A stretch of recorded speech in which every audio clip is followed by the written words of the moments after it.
ഇതിന്റെ ഭാഗമായിട്ട് എന്തെല്ലാം തരത്തിലുള്ള സമരങ്ങൾ, ചലനങ്ങൾ കേരള സമൂഹത്തിൽ ഉണ്ടായിക്കഴിഞ്ഞുവെന്നും അറിയാം. പ്രത്യേകിച്ചും WCC പോലുള്ള സിനിമാ മേഖലയിൽ പ്രവർത്തിക്കുന്ന സ്ത്രീകളുടെ കൂട്ടം, സംഘടന ഉണ്ടായി വന്നു. അതിന്റെ ഭാഗമായി സിനിമാ മേഖലയിലെ കൊടിയ പുരുഷാധിപത്യം എങ്ങനെയൊക്കെയാണ് ഈ നായികമാരായിരുന്ന സ്ത്രീകളുടെ പോലും അവസരങ്ങൾ ഇല്ലാതാക്കിയത് എന്നുള്ളത് നമ്മൾ കണ്ടു കഴിഞ്ഞു. ജസ്റ്റിസ് ഹേമ കമ്മിറ്റി വന്നു, അതിന്റെ റിപ്പോർട്ട് വന്നു. ഇതിന്റെ എല്ലാം ഭാഗമായിട്ട് നമ്മൾ കുറച്ചെങ്കിലും ആശ്വസിച്ചിരുന്നത് ഒരു തരത്തിലുള്ള സെൻസിബിലിറ്റി, സ്ത്രീ പക്ഷ കാഴ്ചപ്പാട് കേരളത്തിൽ ഉണ്ടാവുന്നുണ്ട് എന്നുള്ളതായിരുന്നു. പക്ഷെ എപ്പോഴും ഒരടി മുന്നോട്ട് വയ്ക്കുമ്പോൾ രണ്ടടി പുറകോട്ടടിക്കുന്ന രീതിയിൽ നമ്മുടെ നീതിന്യായ വ്യവസ്ഥയടക്കം സ്ത്രീ സമൂഹത്തെ വളരെ കാര്യമായിട്ട് അപകടകരമായിട്ട് വലിച്ചെറിയുന്നു എന്നുള്ളതിന്റെ ഒരു തെളിവ് കൂടിയാണ് ഈ കോടതി വിധി എന്നുള്ളതാണ്. കോടതി വിചാരണ സമയത്ത് അതിജീവിത പലപ്പോഴും പൊതുസമൂഹത്തോട് പറഞ്ഞ ചില കാര്യങ്ങളുണ്ട്. കൊട്ടേഷൻ റേപ്പിന് സമാനമായ രീതിയിൽ കോടതി മുറിക്കുള്ളിൽ ഇൻ ക്യാമറ പ്രൊസീഡിങ്സിന്റെ സമയത്ത് പലപ്പോഴും തലകറങ്ങി വീഴുന്ന തരത്തിൽ അല്ലെങ്കിൽ മരണസമാനമായ തരത്തിൽ തളർന്നു പോകുന്നത് അതിജീവിതയുടെ ഒരു അനുഭവമായിരുന്നു.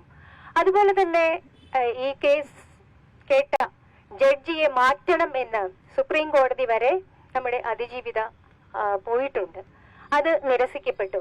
എല്ലാ തരത്തിലും നമുക്കറിയാം, കോടതിയുടെ കസ്റ്റഡിയിൽ ഉണ്ടായിരുന്ന മെമ്മറി കാർഡ്. എന്താണ് ഈ മെമ്മറി കാർഡ്? കൊട്ടേഷൻ ബലാത്സംഗക്കാർ അതിന് കൊട്ടേഷൻ നൽകിയ ആൾക്ക് കൊടുക്കുന്നതിന് വേണ്ടി പകർത്തിയ ആ ഹീന കൃത്യത്തിന്റെ ചിത്രീകരണം, അതടങ്ങിയ മെമ്മറി കാർഡ് കോടതിയുടെ കസ്റ്റഡിയായിരുന്നു. അതിന്റെ ഹാഷ് വാല്യൂ മാറി എന്ന് 3 പ്രാവശ്യം മറ്റോ മാറി എന്ന് പലരും അത് കണ്ടിട്ടുണ്ട് എന്നുള്ളതിന്റെ തെളിവാണ് അതിന്റെ ഹാഷ് വാല്യൂ മാറിയത്. ഇതാരാണ് കണ്ടത്? പലതരത്തിലുള്ള തെളിവുകൾ നമ്മുടെയൊക്കെ മുമ്പിൽ പലപ്പോഴും ഇങ്ങനെ വന്നതാണ്. കോടതിക്ക് മാത്രം അത് തെളിവില്ല എന്ന്, സംശയാതീതമായി തെളിയിക്കപ്പെട്ടിട്ടില്ല എന്ന് പറയുന്നത് നമുക്ക് ആർക്കും ബോധ്യപ്പെടുന്നില്ല എന്നുള്ളതാണ് കാര്യം. എന്തുകൊണ്ടാണ് ബോധ്യപ്പെടാത്തത് എന്നുള്ളതിന്റെ പ്രശ്നം ഞാൻ നേരത്തെ പറഞ്ഞത് തന്നെയാണ്. അതിജീവിത പലപ്പോഴും ഇത് ഇൻ ക്യാമറ വേണ്ട, നമുക്ക് എല്ലാവർക്കും അറിയാം, സ്ത്രീ വിമോചന പ്രസ്ഥാനം പലപ്പോഴും സൂര്യനെല്ലി കേസിന്റെ കാലം മുതലാണ് ഇത് പെൺകുട്ടിയെ വിചാരണ ചെയ്യുന്നത് പൊതു സമൂഹത്തിന്റെ അല്ലെങ്കിൽ പൊതുവായിട്ടുള്ള ഒരു കാഴ്ചയ്ക്ക് വിധേയമാകാതിരിക്കണം എന്നുള്ളതിന്റെ മുദ്രാവാക്യങ്ങൾ ഉയർത്തിയത്. പക്ഷേ അതുപോലും അങ്ങനെ ആവശ്യപ്പെട്ട് നേടിയെടുത്തിട്ടുള്ള ഒരു കാര്യം പോലും പീഡനാത്മകമായിട്ട് വിക്ടിംസിന്റെ നേരെ പ്രയോഗിക്കാനുള്ള ഒരു സ്ഥലമായി കോടതി മാറുന്നു എന്നത് നാം കേട്ടത് പിന്നെ നമ്മുടെ അതിജീവിത പറഞ്ഞപ്പോഴാണ്. അതുകൊണ്ട് തന്നെ ഇൻ ക്യാമറ പ്രൊസീഡിങ്സ് വേണ്ട, പൊതുവായിട്ട് എല്ലാവരും കേൾക്കട്ടെ എന്താണ് സംഭവിക്കുന്നത് എന്ന് അതിജീവിത പറഞ്ഞത് നമ്മൾ കേട്ടു. എത്ര തരം കൊടിയ സഹനത്തിൽ നിന്നാണ് അല്ലെങ്കിൽ മാനസിക ആഘാതത്തിൽ നിന്നാണ് അത്തരത്തിലുള്ള ഒരു ആവശ്യം ഒരു റേപ്പ് വിക്ടിം പറയുക എന്നുള്ളത് നമുക്ക് ആലോചിച്ചാൽ മനസ്സിലാക്കാവുന്നതേ ഉള്ളൂ. ഇങ്ങനെ വരുമ്പോൾ ഈ കോടതി വിധി നമുക്കറിയാം, അന്തിമമല്ല ഈ കോടതി വിധി എന്ന് നമുക്ക് എല്ലാവർക്കും അറിയാം. പക്ഷെ എന്തിന് 8 വർഷക്കാലം എടുത്തു ഇങ്ങനെ ഒരു വിധി വരാൻ എന്നുള്ളത് ഒരാളുടെ അല്ലെങ്കിൽ ഒരു സമൂഹത്തിന്റെ, സ്ത്രീകളുടെ ജീവിതത്തിൽ നിന്ന് 8 വർഷത്തിലധിക കാലം ഇരുൾ മൂടിയതാക്കുക എന്ന് പറയുന്ന ഒരു വലിയ പാതകം നീതി ന്യായ വ്യവസ്ഥ ചെയ്തിട്ടുണ്ട്. നാം ആഗ്രഹിക്കുന്നത് എപ്പോഴും, ഒരു ജനാധിപത്യ സമൂഹം ആഗ്രഹിക്കുന്നത് എപ്പോഴും അതിവേഗം നീതി നടപ്പിലാവുക എന്നുള്ളതാണ്. വൈകുന്ന നീതി ലഭിക്കാത്ത നീതിയാണ് നമ്മൾ എപ്പോഴും പറയാറുണ്ട്. വൈകുന്തോറും സംഭവിക്കുന്ന ഒരു സാമൂഹ്യ ഭ്രഷ്ട് എന്ന് പറയുന്നത് പലപ്പോഴും ഇരകൾ അനുഭവിക്കുന്ന ഒന്നാണ്. നമ്മുടെ ഈ കേസിലെ അതിജീവിത ആ സാമൂഹ്യ ഭ്രഷ്ടിനെ ഏത് വിധത്തിലൊക്കെയാണ് അതിജീവിച്ചു വന്നത്, അതിന് കേരള സമൂഹം പ്രത്യേകിച്ച് മാധ്യമങ്ങളും വലിയ തരത്തിലുള്ള സപ്പോർട്ട്, പിന്തുണ നൽകിയിട്ടുണ്ട്, നിരുപാധികമായിട്ടുള്ള പിന്തുണ. കാരണം അത്രയും വലിയ ആക്രമണമാണ് അതിജീവിതയ്ക്ക് നേരെ നടന്നിട്ടുള്ളത് എന്നുള്ളതിന് സമൂഹം തന്നെ സാക്ഷികളാണ്, പല വിധത്തിൽ സാക്ഷികളാണ്. പലരും അത് കണ്ടവര്, ലാലിനെ പോലുള്ളവര്, പിന്നെ പി രാജീവിനെ പോലുള്ളവര്, PT തോമസിനെ പോലുള്ളവര്, മാധ്യമ പ്രവർത്തകര്, അങ്ങനെ ഒരുപാട് പേര് ഈ ട്രോമ കണ്ടിട്ടുള്ളവരാണ്. മഞ്ജു റോഷിപ്പാൽ, ഓക്കെ, മാധ്യമ പ്രവർത്തകർ എത്ര വലിയ റോഷിമാലിനെ പോലുള്ളവരൊക്കെ എത്ര വലിയ അപകടകരമായിട്ടുള്ള മുഹൂർത്തങ്ങളെ മുന്നിൽ ആക്രമിക്കപ്പെടും എന്നുള്ള മുഹൂർത്തത്തിൽ പോലും അതിജീവിതയ്ക്കൊപ്പമാണ് എന്ന് വിളിച്ചു പറഞ്ഞത് കേരളം കണ്ടതാണ്.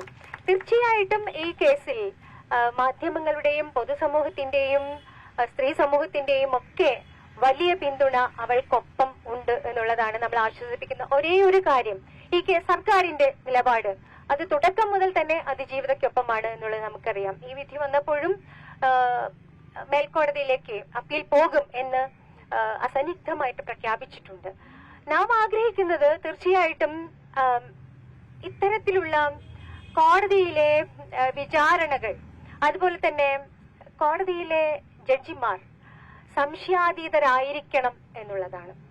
അല്ലെ, സംശയാതീതമായി തെളിവുകൾ സമർപ്പിക്കാൻ കഴിഞ്ഞിട്ടില്ല എന്ന് പറയുമ്പോൾ ജഡ്ജിമാർ സംശയാതീതരായിരിക്കണം എന്നുള്ള ഒരു വലിയ ആവശ്യമാണ് സ്ത്രീ സമൂഹത്തിൽ നിന്ന് ഇവിടുത്തെ നീതിന്യായ വ്യവസ്ഥയുടെ മുന്നിൽ വെക്കാനുള്ളത്.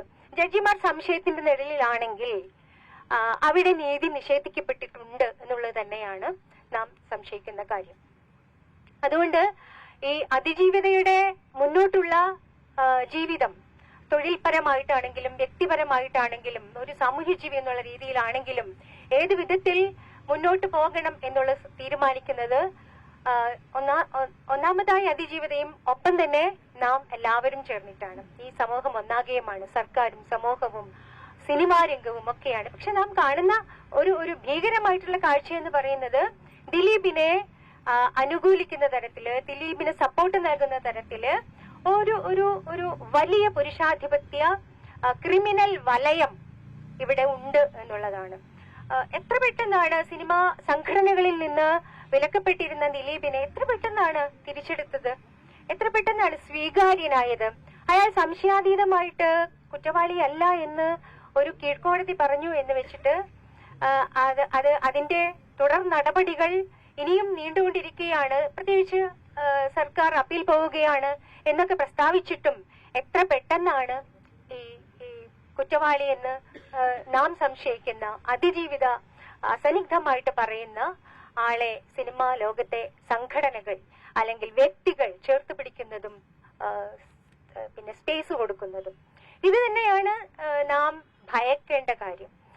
ഇവിടെ പുരുഷ കമ്മീഷൻ വേണമെന്നും ബലാത്സംഗക്കാരായിട്ടുള്ള പുരുഷന്മാർക്ക് അവരുടെ അവകാശങ്ങൾ സംരക്ഷിക്കണമെന്നും ഒക്കെ പറഞ്ഞ് രാഹുൽ ഈശ്വരന്മാരും രാഹുൽ മാങ്കൂട്ടത്തിന്റെ കൊടിയ ബലാത്സംഗ കേസുകൾ അതിന് പിന്തുണ നൽകുന്ന ചില സീരിയൽ സിനിമാ നടിമാരും ഒക്കെ ഉണ്ട്. നമ്മൾ കാണുന്നതാണ് ഈ കാഴ്ചകളൊക്കെ തന്നെ.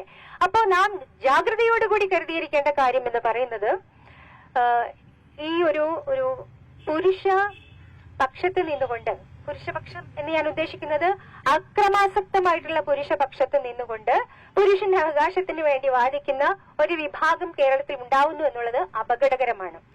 അവരെ നാം ഇപ്പൊ രാഹുൽ ഈശ്വറിനെ ജയിലിലാക്കിയതുപോലെ തന്നെ അവരെ നാം നമ്മുടെ സമൂഹത്തിന്റെ ഉള്ളിൽ നിന്ന് തീർച്ചയായിട്ടും എക്സ്പോസ് ചെയ്യേണ്ടതുണ്ട്. ഇവരാണ് ഈ പുരുഷ പീഡനക്കാർ. പിന്നെ പല സ്ഥലങ്ങളിലുമുണ്ട്. സ്ത്രീകളുടെ അവകാശ സമരങ്ങൾ ശക്തമാകുന്ന സമയത്താണ് പുരുഷ പീഡനക്കാർ അവരുടെ വേദി വേണം, അവരുടെ സംഘടന വേണം എന്നൊക്കെ ആവശ്യപ്പെട്ട് പലപ്പോഴും വരാറുള്ളത്. അതിനെ മുളയിലേ നുള്ളുക എന്ന് പറയുന്നത് ഒരു ജനാധിപത്യ സമൂഹത്തിന്റെ ഏറ്റവും അടിയന്തരമായിട്ടുള്ള കടമയാണ് എന്ന് മാത്രം പറഞ്ഞുകൊണ്ട് നിർത്തുന്നു.